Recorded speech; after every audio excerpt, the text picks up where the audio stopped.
Hello everybody, welcome or welcome back to my channel. So today we'll be doing the type 3 of types of corrosion.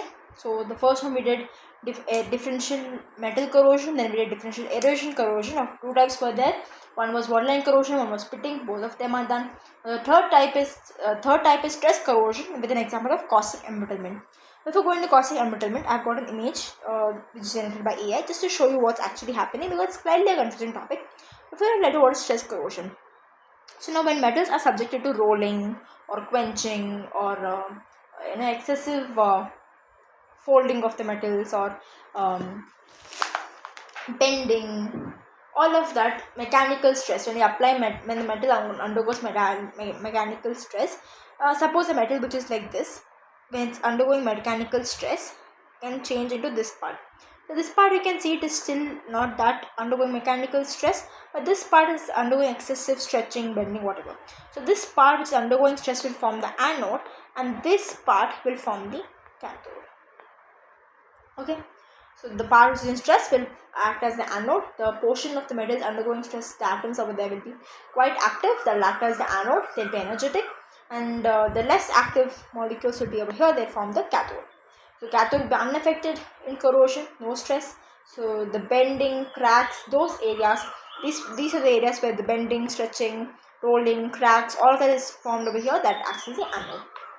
So if the metal is in stress, and metal is in stress means in such condition and is in a corrosive environment like acidic or alkaline medium, the rate of corrosion is very high. Okay, that was about stress corrosion. Now I will tell you about caustic embrittlement. So what happens is that this is main application.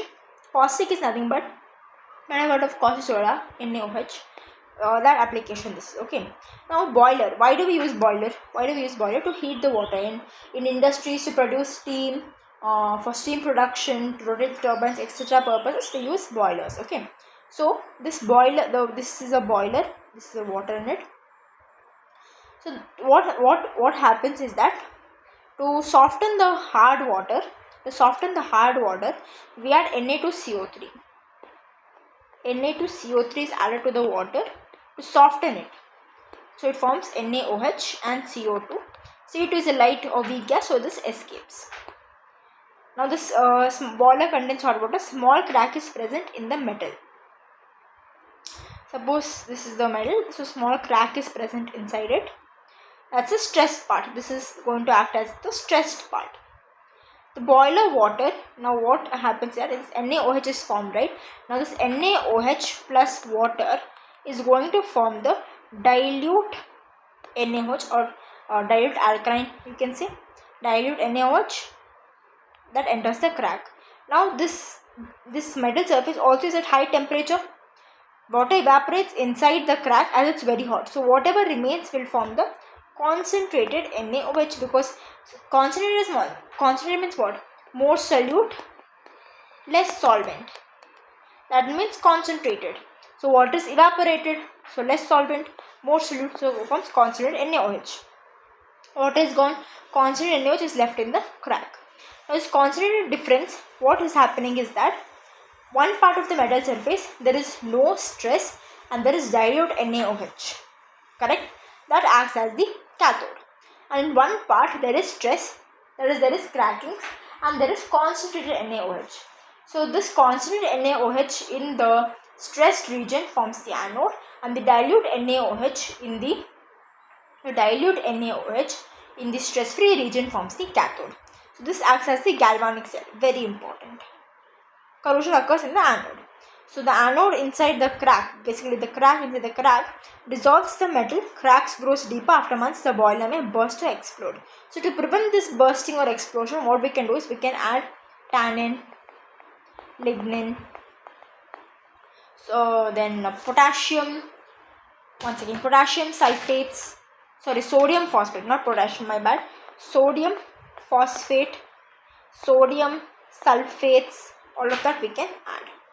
Add chemicals like sodium phosphate, sodium sulfate, tannin, lignin to prevent the what these will do means they will, wherever the spaces cracks is there, these will go to the cracks.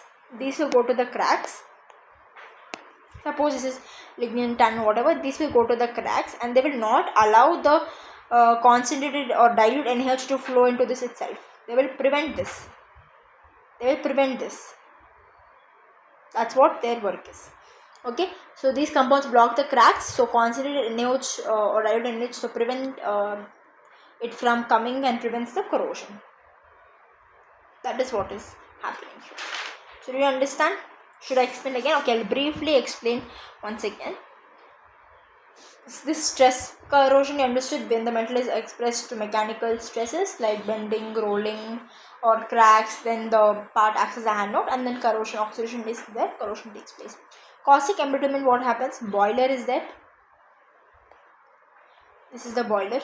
Some cracks are here, some cracks are here. So to soften the hard water, we add Na2CO3. The Na2CO3 reacts with water to form NaOH and CO2. This CO2 will escape because it's a weak gas, so NaOH is there. So this NaOH and water will form the dilute alkaline. Okay. So at this all of this is happening at high temperature, high pressure. Okay, it's a boiler, correct? Now what happened? This dilute alkaline, when it goes to the cracks, it penetrates into the cracks of the walls. The walls are also at high temperature, so the water will evaporate and will form concentrated alkaline or concentrated NaOH. Concentrated alkaline. So this, as less solvent, more solute, as I told you, it forms concentrated alkaline. So this concentrated alkali or alkaline, and at stressed condition, will form the anode and the dilute alkaline plus the stress free or crack free metal will form the cathode. This acts as a galvanic cell, and I told you in the beginning, in the first lecture of corrosion, that corrosion is what basically the destruction of the metal by electrochemical process attacked by atmospheric constituents. I told you. So as a galvanic cell corrosion will take place in the anode, where because it will undergo oxidation, loss of electrons, all of that will take place, and corrosion will take place in the anode. So, and once this starts breaking, the whole of things of this can break and can cause the explosion also. So to prevent that, we can add tannin, lignin, sodium phosphate, sodium sulfates. That's it. Simple concept only, nothing too much. This diagram also you can see once, remember it, so it will help you.